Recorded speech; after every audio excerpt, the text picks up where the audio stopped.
रहीम अस्सलाम वालेकुम। Then he touched the spring in the wall. उसके बाद उसने एक जो है वो जो स्प्रिंग जो दीवार के अंदर लगा हुआ था एंड स्लोली और बड़ी आहिस्तगी के साथ द पैनलिंग स्लिट ओपन। और वो जो पैनलिंग थी जो दीवार के साथ लकड़ी के तख्ते लगाए जाते हैं वो आहिस्ता से स्लिड ओपन यानी फिसल के ऐसे खुलने शुरू हो गए। एंड बिहाइंड इट और इसके पीछे वर द स्टील सेफ्स। इसके पीछे जो है वो स्टील की सेफ्स बनी हुई थी। 5 थी, नो नहीं, 6 ऑफ दैम, उनमें से 6 थी, ऑल ऑफ बर्निश्ड स्टील। और वो जो सारी स्टील की सेफ्स जो बनी हुई थी वो सारी ही बड़े ही चमकदार स्टील से बनाई गई थी। ही ट्विस्टेड अ की, उसने जो है वो चाबी घुमाई, अनलॉक्ड वन, उन सेफ्स में से एक को खोला, देन अनदर, फिर उसके बाद दूसरी को। ईच वाज लाइंड, और हर एक सेफ के अंदर पूरी एक कतार में थे, with a pad of deep crimson velvet, बड़े ही गहरे करमजी रंग के जो मैरून कलर के जो वो वेलवेट के पैड्स पड़े हुए थे, यानी वो केस जिसके अंदर जो है वो जवाहरात वगैरह को जेवर को जो है वो रखा जाता है। इन ईच ले ज्यूल्स, और हर एक के अंदर जो है वो हीरे मौजूद थे, ब्रेसलेट्स की फॉर्म में, नेकलेसेस थे, रिंग्स थी, टायरसेस थे, ताज थे, ड्यूकल कॉर्नेट्स थे या शाही ताज थे, loose stones in glass shells, और शीशे के जो है वो शेल्स के अंदर जो है वो कुछ स्टोन्स वैसे भी जो है वो पड़े हुए थे, रूबीज, एमराल्ड्स, पर्ल्स, डायमंड, ये स्टोन्स की काइंड थी जो वहाँ पे पड़े हुए थे। ऑल सेफ शाइनिंग, और वो सारी ही जो सेफ्स थी वो सारी ही शाइन कर रही थी, चमक रही थी, कूल, बड़ी ही ठंडी, येट लेकिन बर्निंग, लेकिन वो जल रही थी, यानी दिखने में बड़ा कूल एंड काम सा सीन था, लेकिन उसके अंदर एक हॉटनेस भी थी, एक तपश भी थी। टर्नली with their own compressed light, वो हमेशा ऐसे ही जलती रहती थी, उनकी अपनी ही दबी हुई जो रोशनी है उसके ज़रिए। Tears, said Oliver looking at the pearls, जब वो उन मोतियों की तरफ देखता तो उसे वो किसी आंसू की मानद लगती, तो उन पर नज़र डालते ही कहता कि ये आंसू हैं, गन पाउडर हैं, ये कोई बारूद है। ही कंटिन्यूड, वो अपनी बात को जारी रखता, रैटलिंग द डायमंड्स, रैटल करते हुए, यानी इसको किसी चीज़ से जो है वो शोर पैदा करना उन डायमंड से, सो दैट, ताकि दे फ्लैश्ड एंड ब्लीज, ताकि वो ज़्यादा चमक और धमक हो, यानी उनको इस तरह से ऐसे रगड़ता, थोड़ा सा ऊपर हाथ को ऐसे मलता कि वो ज़्यादा उनकी चमक जो है वो बढ़ जाती। Gunpowder enough to blow Mayfair sky high high high, और वो कहता है कि इन ये जो डायमंड्स, ये जो ज्यूल्स यहाँ पे मौजूद हैं, इनसे इतना बारूद तैयार हो सकता है कि वो काफ़ी है इस पूरे मे फेयर जो इलाका है इसको आसमान तक चलाने के लिए। He threw his head back, और अच्छा हम इस लाइन से जो है वी कैन गेस कि how much wealth he has at that time, कि उस वक़्त वो कितना वेल्थी है, लेकिन again and again the writer is saying that कि he is not contented, he is not satisfied, he is not pleased. Player हमें कहीं पे भी नज़र नहीं आ रही है, अपेरेंटली हर एक चीज़ की जो है वो फरावानी है उसके पास, लेकिन वो जो चीज़ जो एक बेसिक रिक्वायरमेंट है ह्यूमन बीइंग की वो उसकी ज़िंदगी में लैक कर रही है।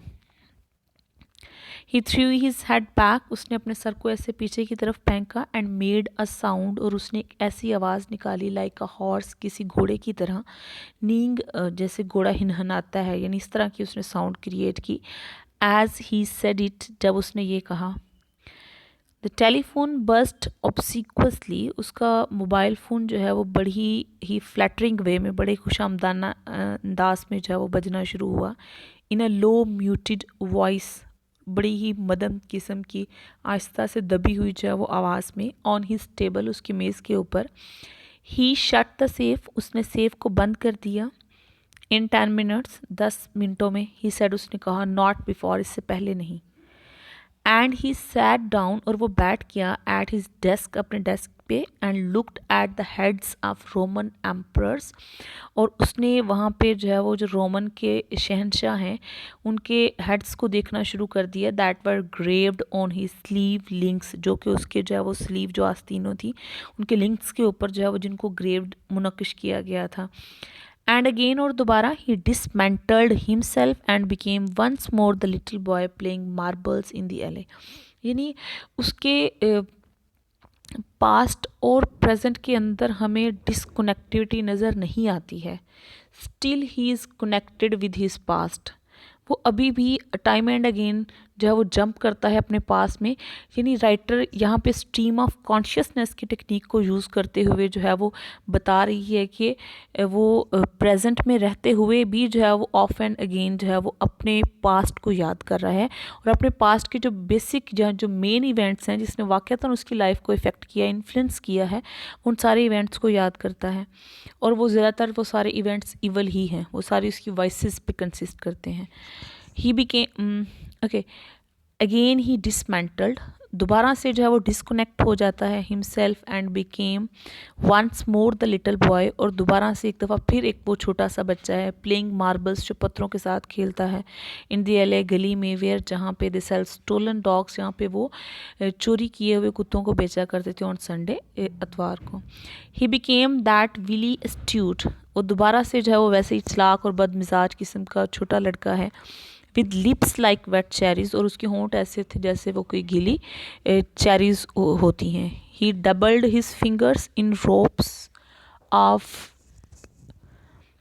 ट्राइब, और वो अपनी उंगलियों को जो है वो उसके किस तरह से जो है वो अंतड़ियों की जो रस्सियाँ बनी हुई थी उसमें से हिलाया करता था। ही dipped them in pans of frying fish, और वो जहाँ पे फ़िश को फ्राई किया जा रहा होता तो उस बर्तन के अंदर अपनी उंगलियों सारी को डिप किया करता था।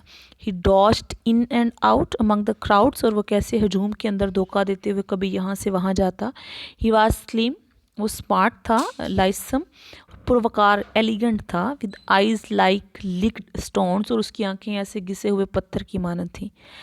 And now the hands of the clock ticked on, और अब वो जो क्लॉक जो दीवार के ऊपर हैंग था उसकी सुइयाँ जो है वो टिक टिक कर रही थी, 1 2 3 4। यानी उसने जो है वो जो फ़ोन रिसीव किया था वहाँ पे जो है वो उसको बात करता है ना बिल्कुल इस पैराग्राफ के स्टार्ट में कि 10 मिनट के बाद भेजिएगा, उससे पहले ना भेजिएगा।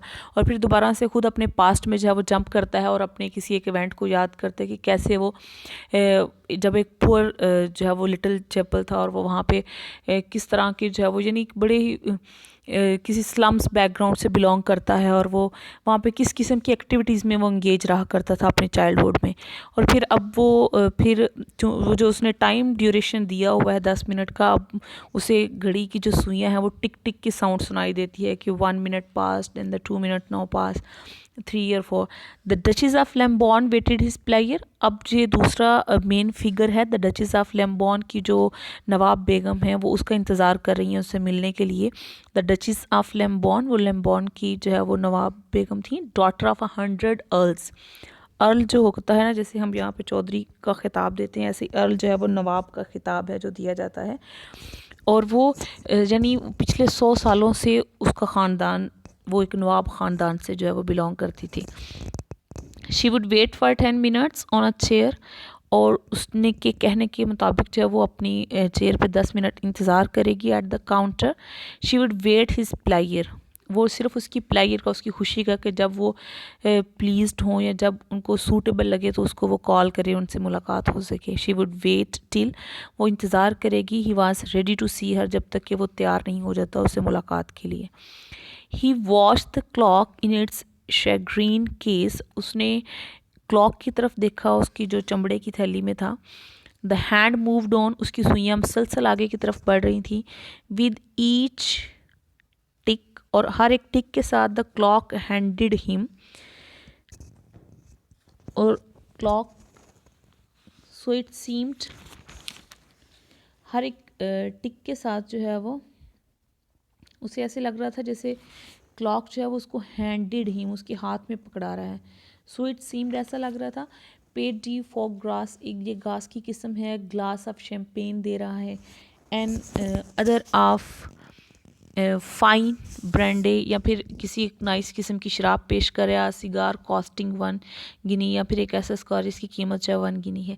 अच्छा, यहाँ पे भी ये मेटाफोरिकल है ये वो अपनी जो है वो एस्थेटिक सेंस को या अपनी वो जो उसकी लस्टी नेचर है वो उसको कहीं पे सेटिस्फाइड कर रहा है कि बाहर जो है वो एक नवाब बेगम मेरा इंतज़ार कर रही है, और वो जो लम्हे गुजर रहे हैं उसमें उसे ऐसा फील हो रहा है कि जैसे वो बड़ा कोई शहंशाह है और उसे हर किस्म की उम्दा किस्म की जो है वो चीज़ें उसको पेश की जा रही हैं। The clock laid them on the table beside him, और वो क्लॉक जो है वो सारी चीज़ें उसके सामने जो है वो पेश कर रहा है। एज द 10 मिनट्स पास, जैसे ही जो है वो 10 मिनट गुजरते हैं। देन तब he heard soft slow foot step, उसके बाद उसने बड़े ही जो है वो नरम आहिस्ता से उठने वाले कदमों की आवाज़ सुनी, अप्रोचिंग, जो कि करीब आ रहे थे। रसल और एक हल्की सी ससराहट हुई। इन द कॉरिडोर बरामदे में, द डोर ओपन, दरवाज़ा खुला। Mister Hammond flattened, mister Hammond बिल्कुल फ्लैट यानी सीधा खड़ा हो गया अगेंस्ट द वॉल, उस दीवार के साथ। Here her grace he announced, वो आली मर्तबा मोहतरमा जो है वो मौजूद हैं, उसने आके उसको इतला दी। एंड ही वेटेड देयर, और वो इंतज़ार किया। फ्लैटेंड अगेंस्ट द वॉल, बिल्कुल ऐसे चिपक के दीवार के साथ, बिल्कुल फ्लैट होना, सीधा खड़ा होना। एंड ओलिवर राइजिंग, और ओलिवर ऊपर उठते हुए, could hear the Russell of the dress, वो उसके लिबास की सरसराहट को सुन सकता था। ऑफ द डचीज, उस नवाब की बेगम की। As she came down the passage, जैसे ही वो रास्ते से गुजर कर आ रही थी, उसके चलने से जो उसके लिबास में सरसराहट पैदा हो रही थी उसको सुन सकता था। दैन शी लूम्ड अप, और बिलाखिर जो है वो मंजर पे आती हैं। फिलिंग द डोर, पहले दरवाजे को फिल करती हैं। Filling the room with the aroma, और फिर आहिस्ता आहिस्ता से पूरा कमरा उनकी खुशबू के साथ भर जाता है। द प्रेस्टीज, उनकी वो शान और शौकत, द एरोगेंस, और उनका जो तकब्बर था उसके साथ, द पाम्प, और जो शान है। The pride of all the dukes, और वो जो सारे नवाबों का जो गुरूर होता है। द डचेसीज, और नवाब बेगमों का। स्वॉलन इन वन वेव, वो इस एक लहर के अंदर जो है वो उसको नज़र आता। And as a wave breaks, और जैसे ही वो जो लहर टूटती, शी ब्रोक, वो बिल्कुल टूट जाती हैं। एज शी सेट डाउन, वो नीचे बैठती। स्प्रेडिंग, फैलते हुए, and splashing and falling over Oliver Bacon, यानी वो यहाँ पे आके इस तरह से जो है वो बैठती हैं, खुद को फैला के और गिराते हुए, कि गोया कि वो उसकी बिल्कुल गोद में ही जैसे बैठ जाएंगी, यानी बिल्कुल उसको अपने आप को उसके पहलू में जो है वो गिरा लेती थी। अब यहाँ से एक फर्स्ट तो जो कैरेक्टर था ओलिवर बेकन का, उसमें उसकी मॉरल वैल्यूज़, उसकी नॉर्म्स का पता चलता है, जो कि कह सकते हैं कि एक पुअर बैकग्राउंड से बिलोंग करता था, और उसने अनफेयर मीन्स के ज़रिए। लेकिन वो एक दूसरी जो डचीज़ है, जो नवाब बेगम है, जो कि जो है वो फ्राम हर बर्थ के वो एक एलीट क्लास से बिलोंग करने वाली है, जो एक सिविलाइज्ड जो है वो माशरे से बिलोंग करती है, एक सिविलाइज्ड फैमिली से बिलोंग करती है। तो उसकी नेचर किस किस्म की है कि वो इतना क्लोज रिलेशन जो है वो उसके साथ क्यों जो है वो क्रिएट करी है, सिर्फ इस वजह से कि उसे कुछ जो है वो उससे बेनिफिट लेना है। Oliver Bacon, okay, the great jeweller, Oliver Bacon जो एक अजीम जो है वो जोहरी है। Covering him with sparkling bright colours, और उसको कवर करता है ढांपते हुए बड़े ही ब्राइट किस्म के रंगों, रोशन रंगों के साथ। ग्रीन, रोज़, वायलट, अडोर्स, खुशबुओं के साथ। इरिडेंसेस, और उसके जो है वो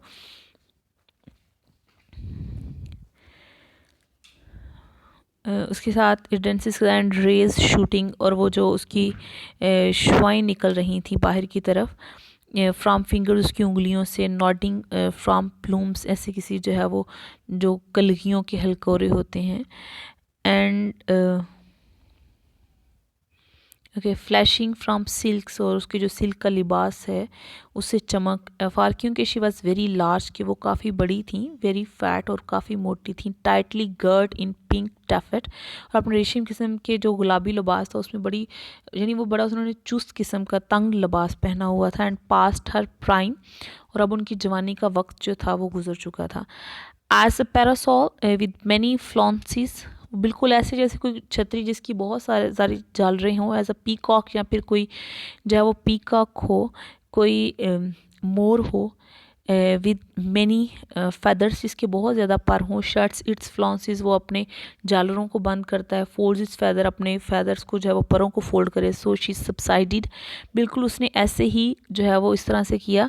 एंड शट हर सेल्फ, और बिल्कुल खुद को ऐसे ही समेट लिया। एज शी सैंक डाउन, जैसे in the leather arm chair, जैसे उसकी लेदर की जो आर्म चेयर थी उसके अंदर धुंस के बैठ की। तो ऐसे ही था कि जैसे उन्होंने अपने वो सारे पार्ट्स समेट के अपने आप को कवर करके एक चीज़ के अंदर जो है वो सेटल कर लिया है। ओके, गुड मॉर्निंग, सुबह वो खैर mister Bacon, said the duchess, उस नवाब बेगम ने कहा। And she held out her hand which came through the slit of her white glove, और उसने अपने हाथ को जो है वो, उसने अपना हाथ आगे बढ़ाया जो कि उसने सफ़ेद दस्ताने के जो है वो शगाफ उसके होल से बाहर निकाला। And Oliver bent low, Oliver थोड़ा सा नीचे की तरफ झुका। एज ही शुक इट, जैसे उसने हाथ पकड़ के लाया। And as their hands touch the link was forged between them once more. And as their hands touch, और जो ही उनके हाथ आपस में टकराए या छुए, the link was forged between them once more. तो फिर ऐसा लगा कि एक जो लिंक जो पहले कभी टूटा हुआ था, फिर से एक ब्रिज जो है वो तैयार हो गया, आपस में फिर से जो है वो कनेक्शन क्रिएट हो गया है। दे वर फ्रेंड्स, वो दोस्त थे। येट एनिमीज, मतलब और दुश्मन भी। And he was master, she was mistress, वो मास्टर था और वो मालकिन थी। ईच चीटेड द अदर, और दोनों एक दूसरे को चीट करते थे। ईच नीडेड द अदर, दोनों की दूसरे की ज़रूरत थी। अच्छा, अब यहाँ पे जो है वो आप अंडरलाइन करें कि that they are the friends and the enemies at the same time, कि यानी जब कभी उन्हें एक दूसरे से जो है वो ज़रूरत पड़ती है तो अपनी फ्रेंडशिप को जो है वो ज़ाहिर करते हैं, फ्रेंडशिप ले आते हैं। और जब कभी जो है वो उनसे कोई इख्तलाफ होता है तो वो एनिमीज़ बन जाते हैं। यानी बिल्कुल जो है वो उनकी जो दोस्तियाँ, उनकी जो रिलेशंस होते हैं वो बिल्कुल मौका प्रस्त वाले होते हैं ना, मौके मुनासबत के हिसाब से जो है वो अपने रिलेटिव्स या अपनी रिलेशंस को जो है वो चलाते हैं। ये एक एलीट क्लास का ये एक दूसरा डाउनफॉल है कि मॉरल वैल्यूज़ को नहीं देखा जाता, बल्कि वो अपॉर्चुनिस्ट होते हैं। वो अपॉर्चुनिटी के अकॉर्डिंगली अपने रिलेशंस को जो है वो सेट करते हैं। और ईच नीडेड द अदर, और वहाँ पे हर किसी को ईच चीटेड द अदर, और उन दोनों में से हर कोई एक दूसरे को धोखा देता है। ईच नीडेड द अदर, हर किसी को दूसरे की ज़रूरत होती है। ईच फियर्ड द अदर, और हर किसी को दूसरे से खौफ भी होता है कि वो कुछ ऐसा वैसा जब उसके साथ ना करे। ईच फेल्ट दिस, हर कोई ये बात महसूस करता है। न्यू दिस एवरी टाइम, और हर वक्त उसे ये बात जानता है कि दैट दे टच्ड हैंड्स, के वो जो हाथ छू रहे हैं ना, दस in the little back room with the white light outside, जब वो उन हाथों को आपस में मिलाते हैं उस छोटे से कमरे में, उसकी सफ़ेद रोशनी जहाँ से बाहर पड़ रही थी। And the tree with its 6 leaves, और बाहर जो एक दरख्त जो इसके ऊपर 6 पत्ते हैं। And the sound of the street, और जो गली में जो शोर पैदा हो रहा है उसकी जो आवाज़ है। इन द डिस्टेंस, फासले में। And behind them the saves, और उनके पीछे जो है वो सेव्स मौजूद हैं। अभी पहले जो एक पॉइंट पे जो मेन अभी आप लोग क्वेश्चन कर रहे हैं वो है moral downfall of the elite class, कि उनके अंदर जो है वो लोग इनरली कितने करप्टेड हैं, आउटवर्डली वो कितने सिविलाइज्ड और कितने डिसेंट नज़र आते हैं, लेकिन उनका इनर जो है वो उतना ही करप्ट और उतना ही जो है वो फिल्थी है। यानी अगर आप कह सकते हैं कि एक पुअर मैन जो कि जिसकी आउटर अपीयरेंस थोड़ी सी अगली होती है लेकिन वो इनरली जो है वो इनोसेंट होता है, तो बिल्कुल इसके बरक्स जो है वो एलीट क्लास के लोग हैं कि देखने में बड़े आपको महज़ब, बड़े ही सिविलाइट और डिसेंट नज़र आ रहे होते हैं, लेकिन उनका इनर उतना ही करप्टेड होता है, उतने ही वो यानी वो बिल्कुल किसी एक दरिंदा, एक सिविज की तरह उनकी जो है वो नेचर होती है। कि जानवरों वाली बात है ना कि आप अकॉर्डिंग टू द सिचुएशन आप जो है वो अपने रिलेशंस क्रिएट करते हैं, और आप अपने ही दोस्तों को फिर धोखा देने के लिए भी जो है वो तैयार हो जाते हैं। यानी अपने मकासद को, अपने एम्स को जो है वो प्रायर पे रखा जाता है, उसके बाद फिर बाकी लोगों के जो है वो आते हैं। ये आप करेंगे क्वेश्चंस के पॉइंट्स के अंदर। मैं साथ साथ आपको ये क्वेश्चन बता रही हूँ, अब सुबह से हम नेक्स्ट क्वेश्चन जो है वो इसके साथ स्टार्ट करेंगे। होप सो कि आपने पहला क्वेश्चन कल तक जो है वो कंप्लीट कर लेंगे आप लोग। मज़ीद पॉइंट्स भी बाद में इसमें ऐड होंगे जैसे जैसे हम टेक्स्ट जो है वो इसको आगे पढ़ते जाएंगे। ओके, अल्लाह हाफ़िज़, सी यू इंशाल्लाह टुमारो।